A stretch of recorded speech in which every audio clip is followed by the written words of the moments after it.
Well, thank you. I'll very briefly introduce myself. I worked for 32 years for the British Foreign Office, 17 years of those in China, and in the last 5 years until the beginning of this end of last year, I worked for the European delegation in China in charge of explaining to them what's going on in the Chinese political world and how it affects EU interests. I'm going to do an overview.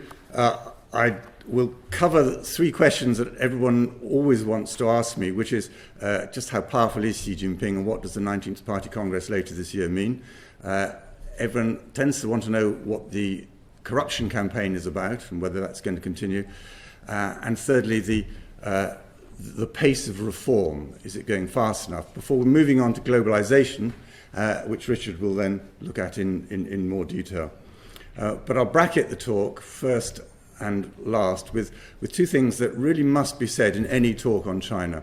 If you put those sorts of glasses on, you'll see what is going on a lot more clearly. And the first is a very obvious point that the party, the Communist Party's #1 priority is to stay in power. That's true of any politician, but it rather focuses the mind when you're a one-party state or an autocracy, because if you lose power, you don't go onto the American lecture circuit or do what George Osborne's do. You tend to end up like Mussolini, Gaddafi, or in prison, and certainly losing your wealth. So it really does make it very important to stay in power.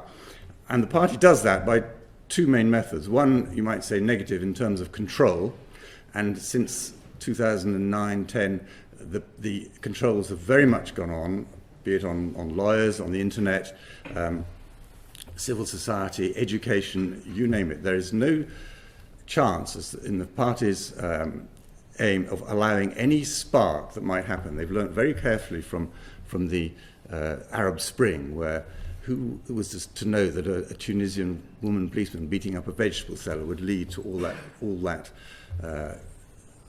upheaval. So the party is not going to let that happen, and it does that through control. On a more positive side, it promotes its legitimacies, and this underpins all the things that the party does, both domestically and in international affairs. And it does it in 4 ways. I mean, the first pillar of legitimacy is the economic prosperity one, and employment. That's absolutely vital. You will have stability, lack of protest, if the population is feeling better than it was before, and if it's got a job.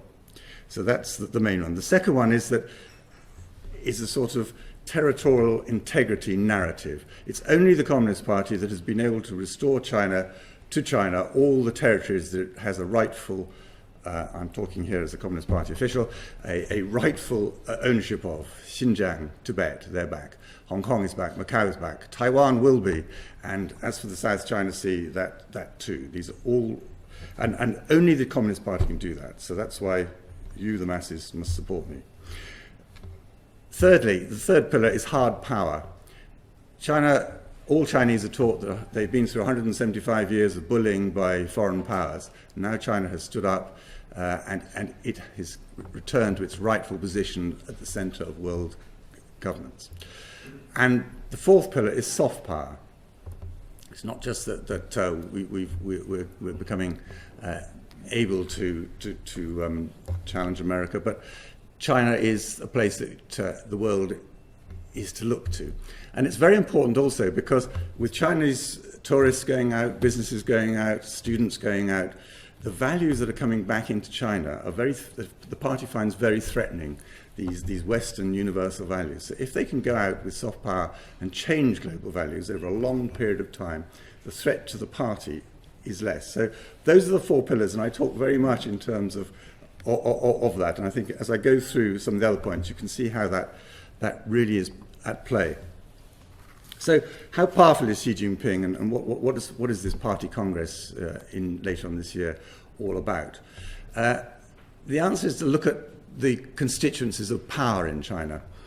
And in 3 of them, I think Xi Jinping is very powerful indeed and will get more powerful. So the first is the Standing Committee of the Politburo, 7 gentlemen who are in control of the whole country. Xi Jinping, frankly, he doesn't say this, but the underlying thing is whether they like him or support him or not, they have to. the lesson of the Soviet Union, the lesson of 1989 and Tiananmen and all that was that if there's disunity in the party is finished. So he knows that, they know that, there's not going to be any movement against Xi Jinping at that sort of level. The second group of very powerful people are the provincial party secretaries, the governors, the number twos in the provinces, and the ministers. These are many, by their position, they get into the central committee. So when you look at the party congress coming up in the 19th party congress at the end of the year, these people will be elected as full membership. There will also be what they call alternates who don't get the vote. There's more wiggle room there for factions within the party to try and get their people in. But these are very important people in the provinces and the ministries. Some of these provinces are bigger than Germany. And so one should, but Xi Jinping controls them because he's over this last year. In 2016 he changed about 130 of that level of vice ministers, vice provincial levels, and provincial leaders. He did a smaller number in 2015. That process goes on, and the party congress will put a milestone in that, but it will continue thereafter, and he's able to do that. The third area of power is the People's Liberation Army. It's the basic guarantor of the party in power. Again, he controls that. He's put an inordinate number of new generals in power that are his people, and I think he's secure in that. But the area where he doesn't control in the way he likes, and perhaps the most important area of all in terms of power in China, the party county secretaries and that level. There are about 2,582 of them or whatever. And these are the people who are in charge of implementing policy. They're on the ground, and they have a very difficult job for a start. There's also a lot of, this is where the vested interests come in. They've got a lot of pressures on them. Many of them have bribed to get where they are. Many are being bribed for the positions beneath them. They've every reason to ensure that the decisions on power and money remain in their hands rather than in the hands of the market. And Xi Jinping and Li Keqiang and others have been spending a lot of time over the last year alternatively cajoling these people into behaving properly and behaving like some of the party county secretary heroes, a qualification for which you have to be dead, incidentally, because so many are subject to bribery, or alternatively railing at them and threatening them. And part of the reason for the corruption war, and part of the reason for the very strong discipline campaign, which is just as important as the corruption measures, is to get these people in line and implement his policy. And clearly he's having problems with that. Okay, I've referred several times to bribery, corruption. Now, how serious a problem is it? Well, it's extremely serious if you look at the amount of effort that Xi Jinping and Wang Qishan, the head of the Discipline Inspection Commission, are putting into it. A lot of people say, oh, well, it's just political, it's just him using it as a weapon to get his people in place. That's partly true, but I think there are 5 reasons for the corruption war. And it's not a campaign, it's a war. It's going on for a long, long time yet. First of all, yes, it has been a useful weapon to get rid of political rivals. Bo Xilai, Zhou Yongkang, who was in charge of the security, are obvious examples. The second reason allied to that is that it's a sort of semi-political thing, and you've got a very extensive reform program going on. It's to get people to actually to knuckle down to it and move against their interests. You say, well, you're all corrupt, we know that.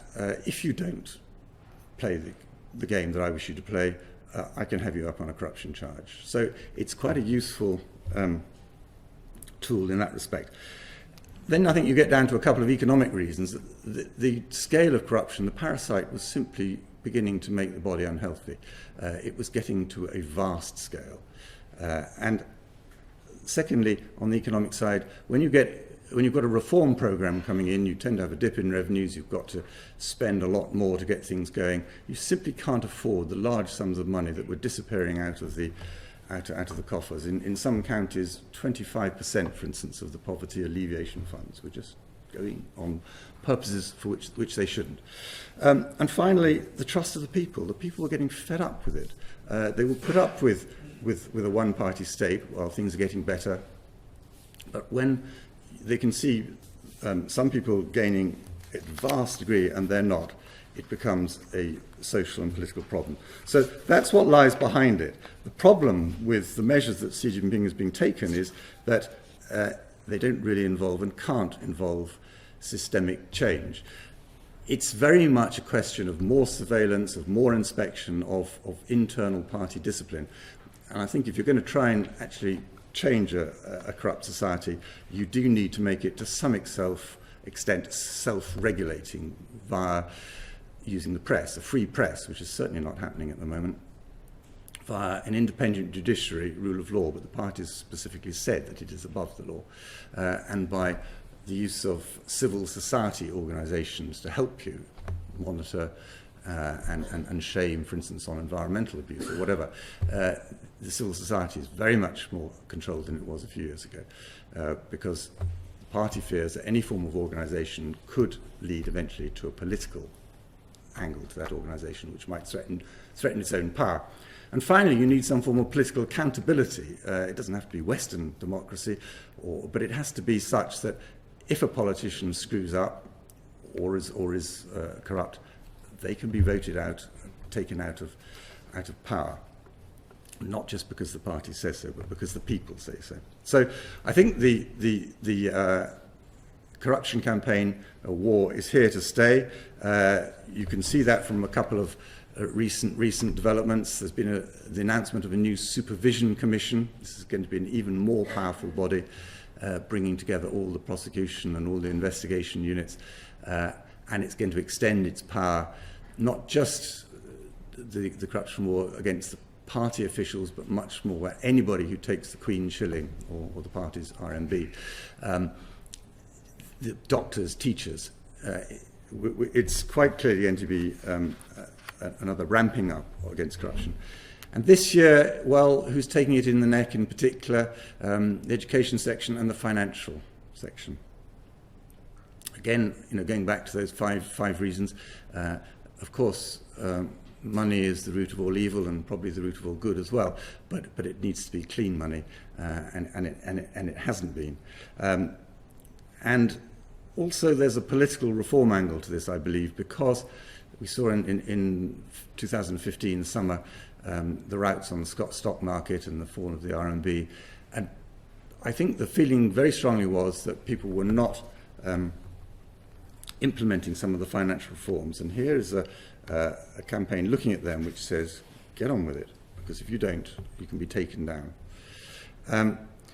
Another question people ask on reform, on corruption, is whether Wang Qishan, who's Xi Jinping's enforcer, you might say, will carry on. He reaches an age limit at the next party congress, and should, in theory, go. Will he? I think it's a very close call. I think more interesting is what it says about Xi Jinping's power. If he stays on as in charge of the Discipline Inspection Committee, my view is that shows Xi Jinping is a little weaker than some people have thought. There are, after all, plenty of people who could take his place. On the other hand, if he's moved to Prime Minister in Li Keqiang's place, which some people say, which I doubt, then I think it shows Xi Jinping flouting the rules even more aggressively than he has so far, and I think that's quite a powerful move. Will he go? I think it's a very close call. I hate to be called on it. I think there are good reasons why he should stay. Xi Jinping is much more about power than following party norms. I think that Wang Qishan's a good candidate for that position, because he has no immediate family. He's cleaner than most of them in terms of corruption himself. He's trusted. It's quite possibly dangerous for him to step down, given the number of enemies he's made. But on the other hand, Xi Jinping doesn't really want to offend other people in the party too much. And I don't think it's a precedent for whether Xi Jinping will stay on after the 20th Party Congress in 2022. He'll make that decision later if he needs to. So I'm going to say that Wong won't stay, and hope to hell I'm right. How's progress going in terms of reforms? Well, just a reminder of the massive scale of these reforms. The Chinese leadership and the previous one declared the economic and social model uncoordinated, unbalanced and unsustainable. They've gone up a blind alley and they've now got to change it. It's a massive program. In the third plenum in 2013, they introduced 300 enormous reforms under the slogan of making the market the decisive, giving the market a decisive role in the allocation of resources. A year later, at the fourth plenum, a massive series of reforms on law-based governance is the best translation, not rule of law, professionalising of the judiciary. And then in 2015, the third pillar, a massive reform in the military, in the PLA. The first thing to say about these reforms is don't have over-inflated expectations of them. I mean, there's a lot of rhetoric here, the market having the decisive role in the allocation of resources. Well, sorry, but no self-respecting Leninist government lets loose its hands on the levers, economic levers of power. It just isn't going to happen, because with whoever controls economic power and money controls political power. And the party is not going to let go of that, and clearly, as Richard will go into some detail, is not letting go of it. And the same applies to what we call rule of law, an independent judiciary, etc. The party specifically said the party controls the law. It will not happen. Xi Jinping wants to make particularly laws and norms and regulations which apply to the way the economy functions to have a far greater effect than they do at present. Predictability, transparency, to enable the economic model to work. That does not extend to other fields where the party's central party, not the vested interest down in the provinces and the counties, but where the central party's interests are involved, the party will remain above the law. And so reform is really more about making the current system more efficient than actually drastically changing it. That's a little bit of a sweeping statement, but it is has considerable truth. And there won't, of course, be any political reform at all. So, what's going on? Well, as I said earlier, both Xi Jinping and Li Keqiang have spent a lot of time railing about the fact that implementation is not going as fast as they want. And that is because of the vested interest, both in the state-owned enterprises, the SOEs, and in the part at the county secretary level. You can imagine that if the market allocates resources, then they're not going to do as well as they're doing at the moment. Richard's going to go into details on reform, but I would just point out three what I call bellwether areas of reform, which are worth people paying attention to over the next years if you wish to look at the speed of reform. The first is state-owned enterprise reform, absolutely crucial. Wu Jinglian, who's probably the doyen of Chinese economists, said once at a conference, if there's no SOE reform, there is no reform. And I think that's absolutely right. But what does it mean? Well,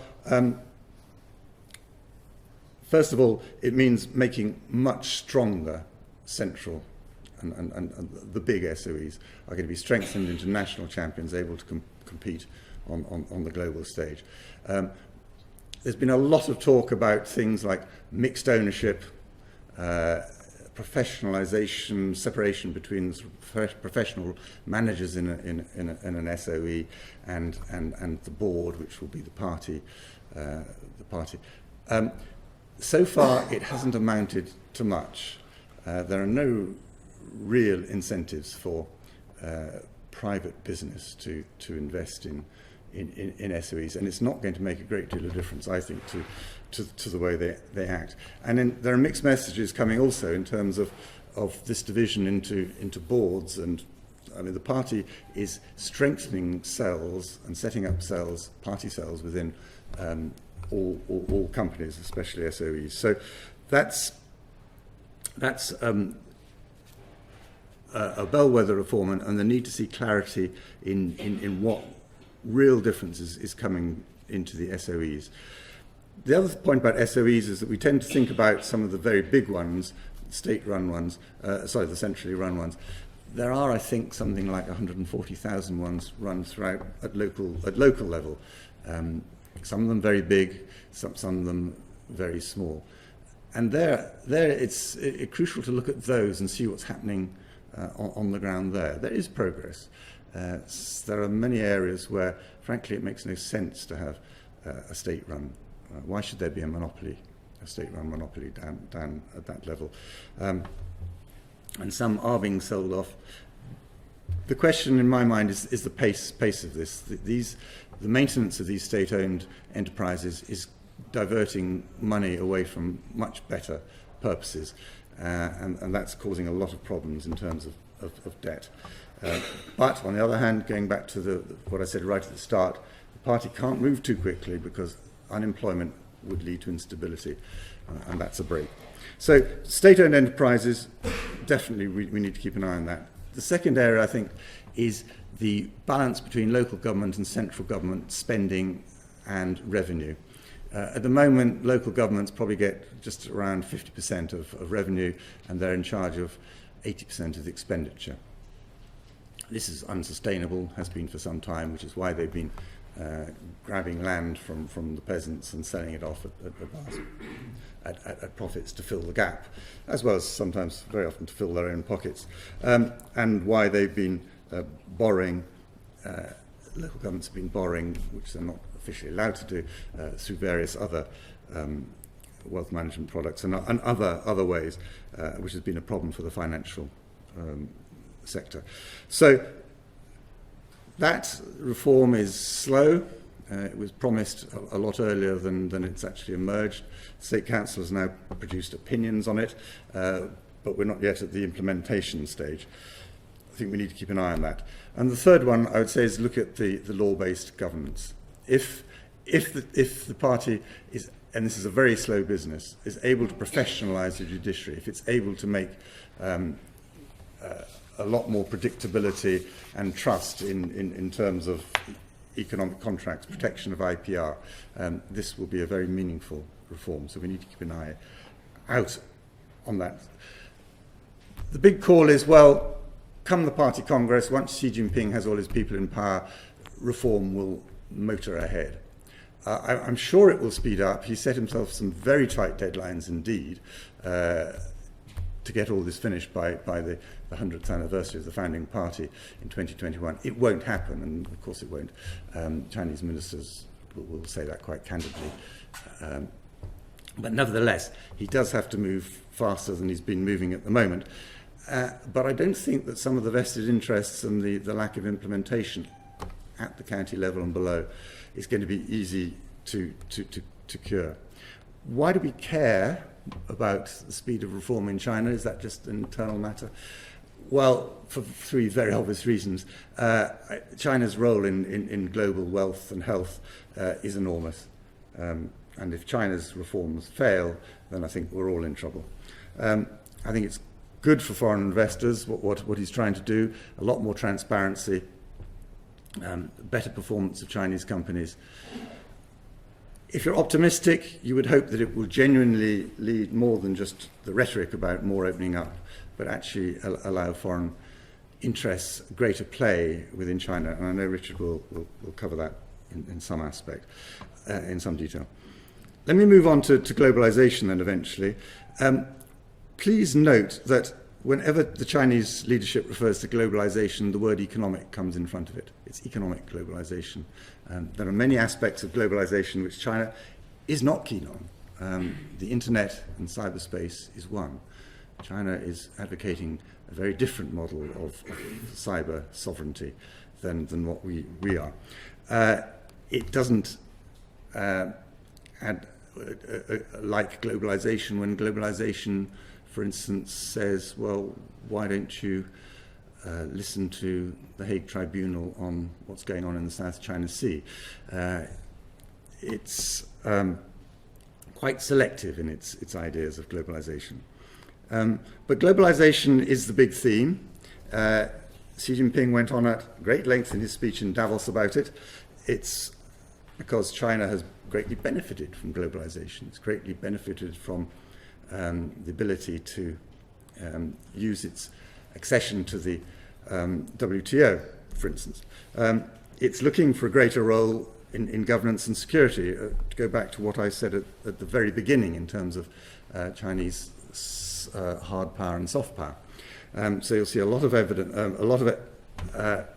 energy going into establish the Asian Infrastructure Investment Bank, the Shanghai Cooperation Organization, which is a security organization, and trade pacts in which it is the leader, RCEP, Regional Comprehensive Economic Partnership, if I get it right.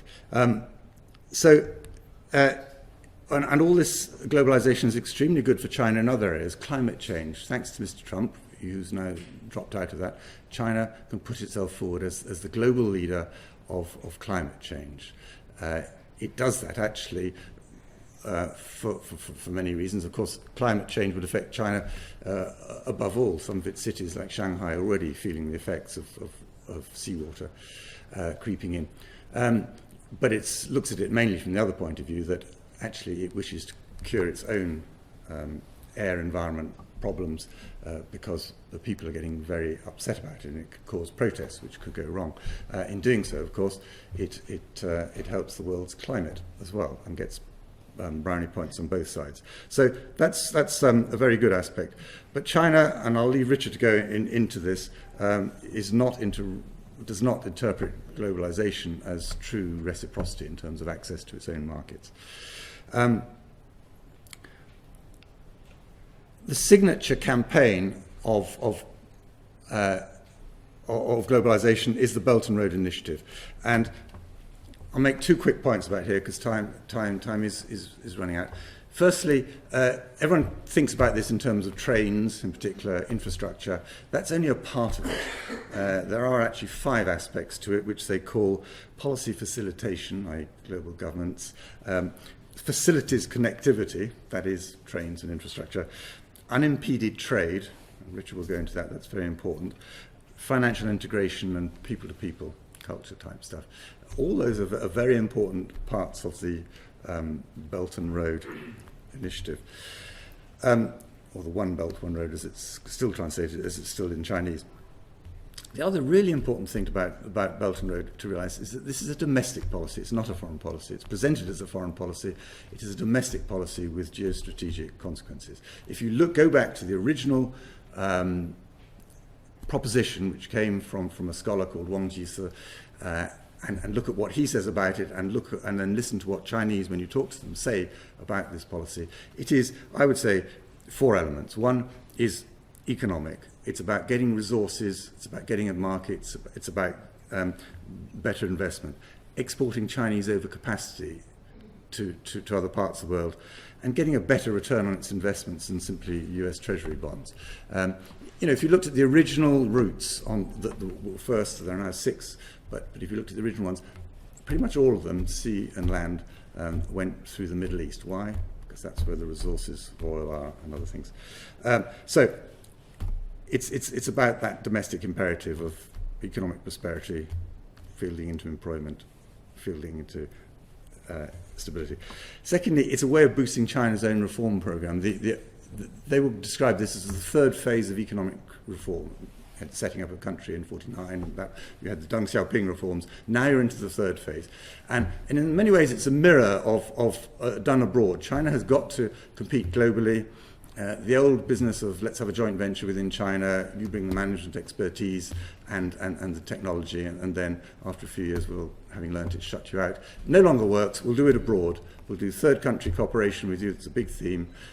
We'll understand then how to operate abroad, and eventually maybe we will compete with you, and they already are. So that's very much about ploughing those lessons back into China and reforming their own industry. The third thing is regional disparities, an enormous problem in China, a great worry. This is probably one of the top 3 worries, as I've had ministers express it.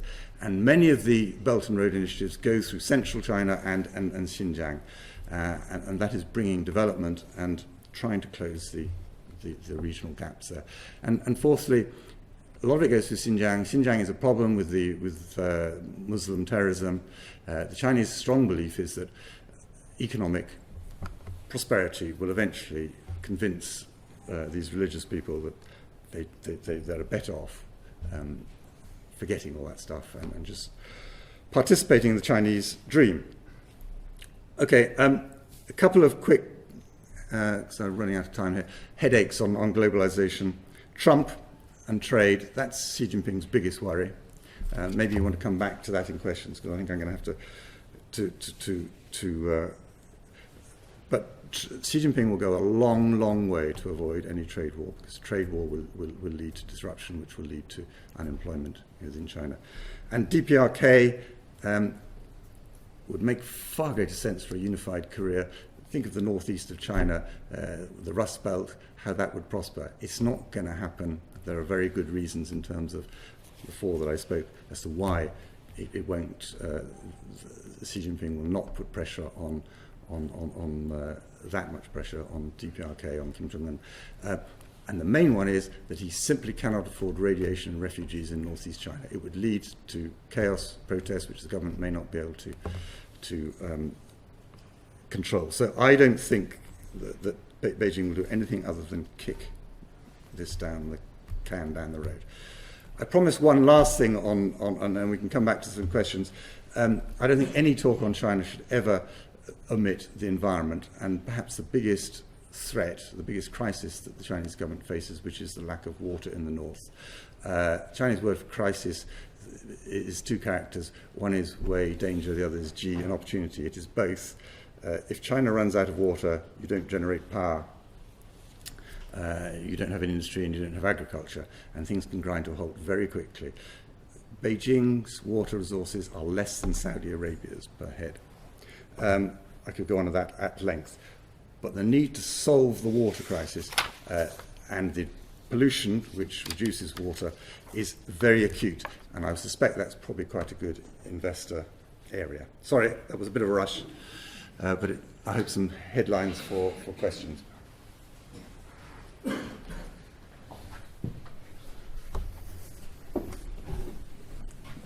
Thanks, Charlie. So Charlie's covered the key points around the politics and reform in 2017. And now I'll look slightly further behind the headlines at the long-term reform plans underpinning China's plans for globalisation. So as this brilliant cartoon from The Economist shows, China's playing the long game. While Trump jumps around and makes a lot of headlines, China's pushing ahead with its long-term plan to overhaul domestic industry and find new economic growth drivers, moving from reliance on exports and investment to technology, services and imports. To do this effectively, Chinese industry needs to globalise, and it needs free trade and openness abroad. So the current global political environment is really playing into their hands. It's making what's been a long-term plan of theirs going back many years into a real short-term opportunity, and an opportunity to push it through faster than they might have hoped to. As I'm sure you're all aware, the rhetoric from Xi Jinping and other leaders does not mean that China promotes globalization and free trade as the West would have it. What it seeks is unimpeded trade, as Charlie mentioned. That is access for Chinese business abroad, especially access to high tech, which it can then learn from, take back home and monopolize. And conversely, it doesn't mean reciprocity for foreign business. China will only open its market where it needs help, and will swiftly reduce access either directly or indirectly as soon as it doesn't. You see this in the auto industry, which had great access for many years, and then now is finding life much, much harder, particularly as China believes it has some advantages in connected cars or new energy vehicles, and it's trying to protect those industries and make those prosper and take the market share. So what is actually China doing? So what we see every day from our in-depth monitoring is that China is developing the new rules of the game for Trade 3.0. So 1.0 is here, Trade 1.0 is taken as traditional offline foreign trade. 2.0 was the move to online, to have supply and demand information online. And then 3.0 is using big data to match supply and demand much closer. It's taking everything online, using everything through online services.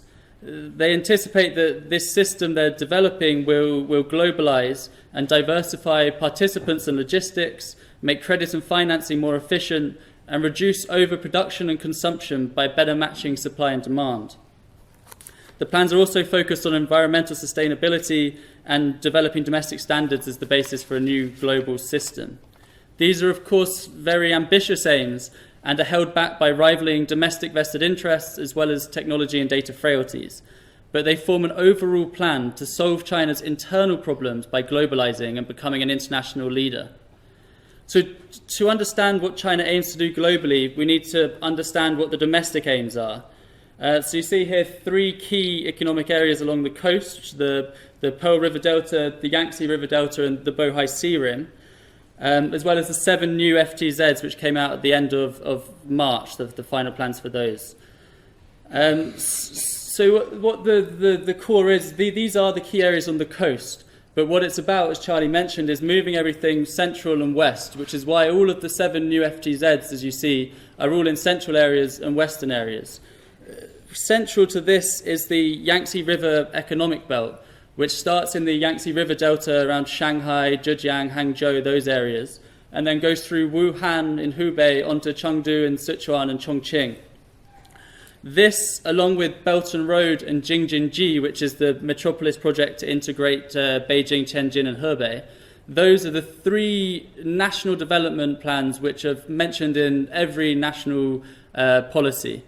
And the Yangtze River Economic Belt really is aiming to also then link on to Belt and Road. So you go take wealth and prosperity from the coast through central regions, western regions, and then connect to Belt and Road. Aims to find new economic growth drivers and pull up surrounding areas out of poverty. So these new free trade zones, though, they're not just, the long-term plan isn't that they're just zones in these particular cities. The plan is to merge them together into free trade areas, with one potentially along the Yangtze River Economic Belt, which then connect to global free trade areas. And this is where Trump's given a real gift to China with the demise of TPP. China's now very assertively pushing RCEP, the Regional Comprehensive Economic Partnership, with ASEAN, Australia, New Zealand, India, Japan, South Korea, and others. And this is their first step of their plan, which was announced in 2014 and refined in 2015, which is to connect their free trade areas with their close neighbours. The second step will then be to connect those to the Belt and Road countries. And then once you've connected along the Belt and Road countries, which now goes and includes Latin America, it's then to connect all of those free trade areas together to have a global free trade area. That's their 3-step plan. And it is creating a lot of short-term opportunities for foreign investors, particularly in western and central regions, where the new foreign investment guidance catalogue opens up a lot more areas and has a lot more favourable policies for foreign investment than the coastal regions would have, as they're trying to move foreign investment from Shanghai. Well, they still want it in Shanghai, but they want to move some of the new investment to places like Chengdu, places like Wuhan. Just I'm aware time's a bit short, so I'll move along quickly. So as Charlie said, Belt and Road was initially and principally a domestic policy aimed at boosting domestic industry and solving domestic crises. It's now morphing into a much more assertive foreign policy, an effort to globalize China's industry. We see China's aims to increase its international institutional voice through institutions like AIIB, as Charlie mentioned, but less noticed are these efforts that I've been talking about, which is to create a new regulatory framework to underpin a new 3.0 model for global trade. And these are going to be principally driven through cross-border e-commerce. So China's testing new models for cross-border e-commerce in pilot zones or testing areas. These are places where the government is given directives from, local government's given directives from central government to try and innovate policy, to have freedom to try new things, test things out, risk failure, to then find models which you can then use throughout the country, and their plan is then to use them internationally as well. So the two key ones at the moment are in Hangzhou and Zhejiang, which is this is actually Alibaba's headquarters in Hangzhou, but this cross-border e-commerce pilot zone is right next to it, and it's really driven by Alibaba, and in Shanghai.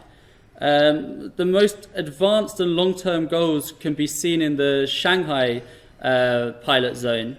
These are where it's set up a cross-border e-commerce public service platform taking a single window approach.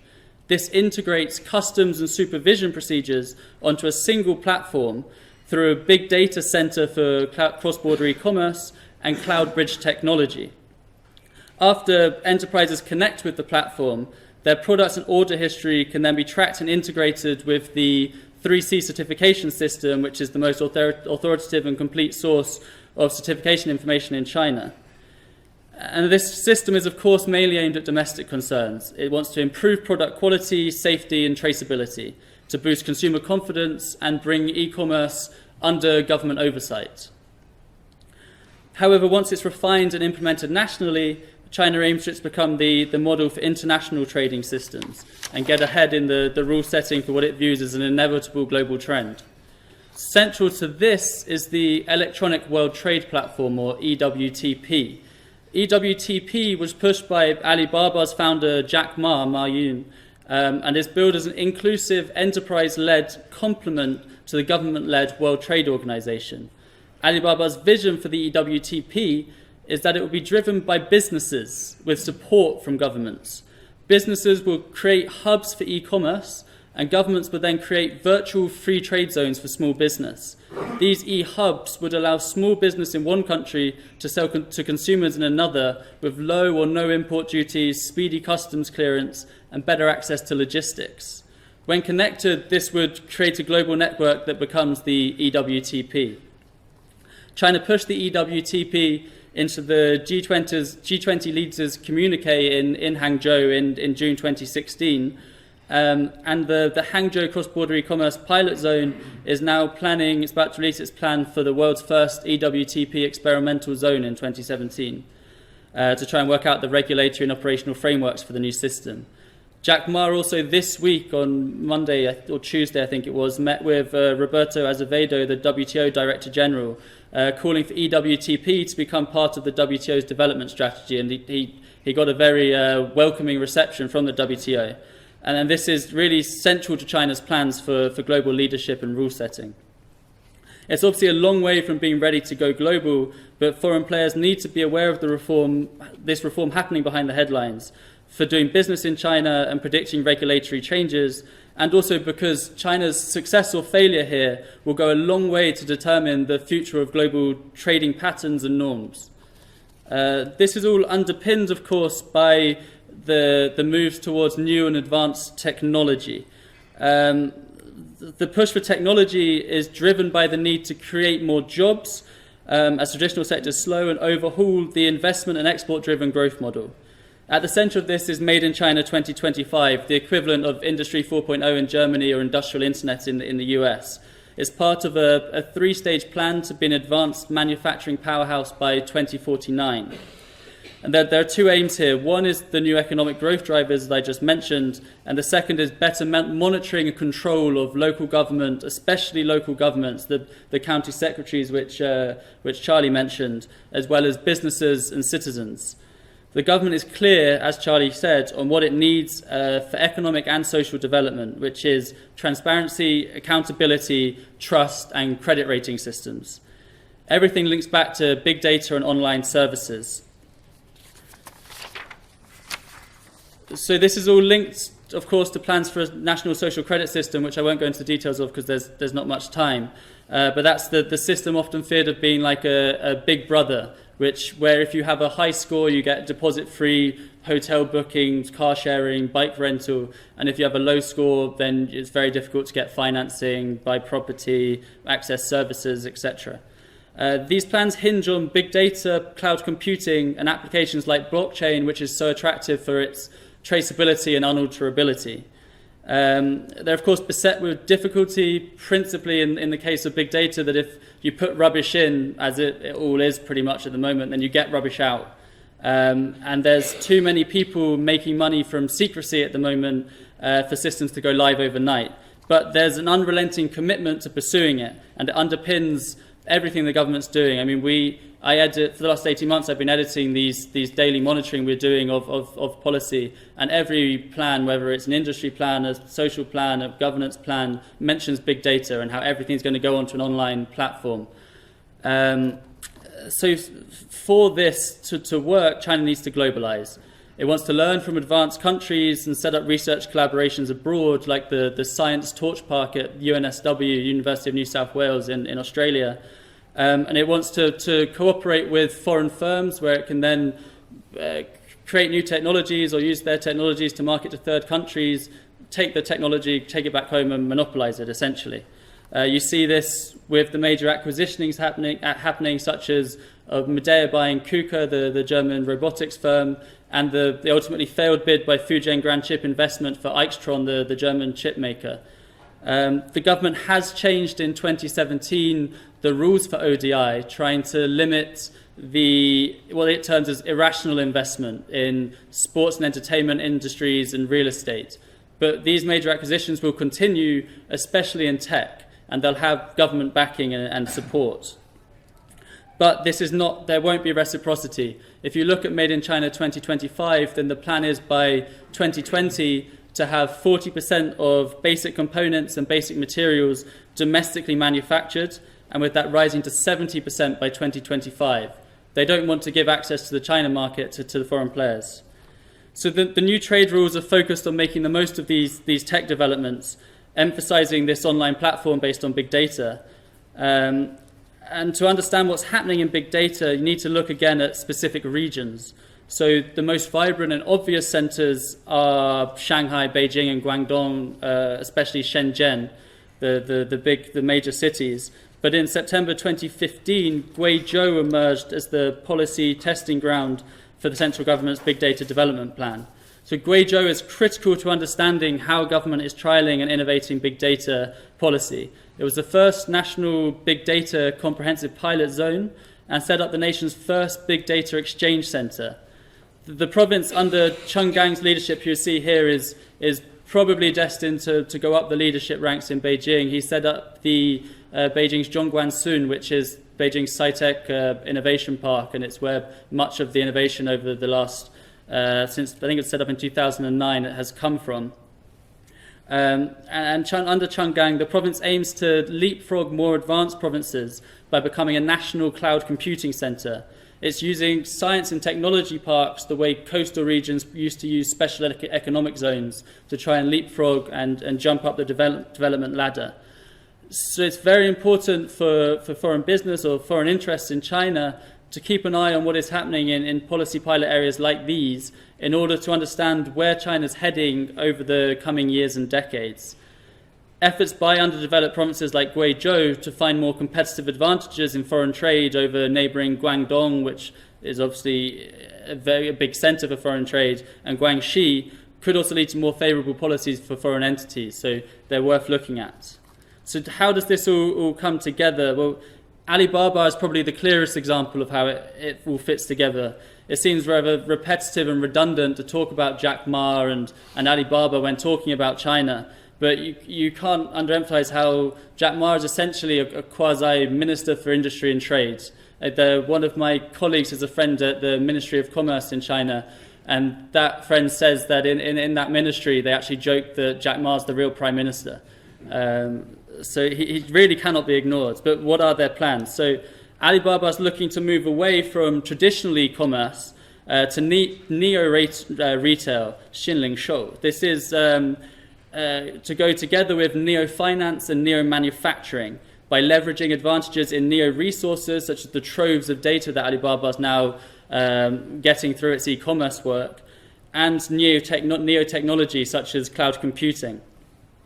Alibaba believes these tech developments enable consumer behavior to direct product development, manufacturing, retailing, and logistics. This, they argue, will lead to consumer-to-business models replacing the current business-to-consumer, and allow retail firms to have zero inventories, creating customized goods that they know clients want through their big data systems.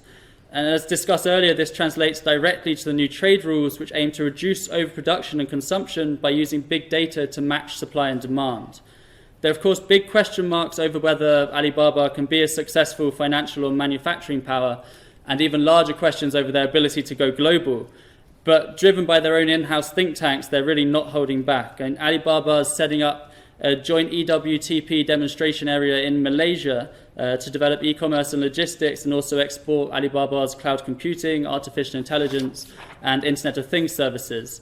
And while Premier Li Keqiang was in New Zealand, Alibaba signed a memorandum of understanding with PricewaterhouseCoopers, Fonterra, and New Zealand Post on tracing cross-border food trade with blockchain and other technologies. Amazon's, of course, still the global market leader in cloud computing with 12 data centers around the world. But the difference with Alibaba and China is that Alibaba's moves are central to government aims. The company and the government really come together to use this as the basis, as the push for China's new global trade rules, its economic development. And so there's much more cohesion between the firm and the government, and it's got a much bigger push behind it. A much more kind of coherent push. So it's not yet clear how the regulatory framework for the new trade rules will look, but it's vital that foreign businesses pay attention and join the conversation, or they risk being left behind. Alibaba and its plans outlined just now are the type of growth driver the central government is keen to promote, to find new employment opportunities, new oversight models, and ensure national security. This all hinges on globalizing on Chinese terms. As other powers become more erratic or recede from global challenges, expect China to keep taking a stronger role in global leadership, calling for open and free markets abroad while going local at home.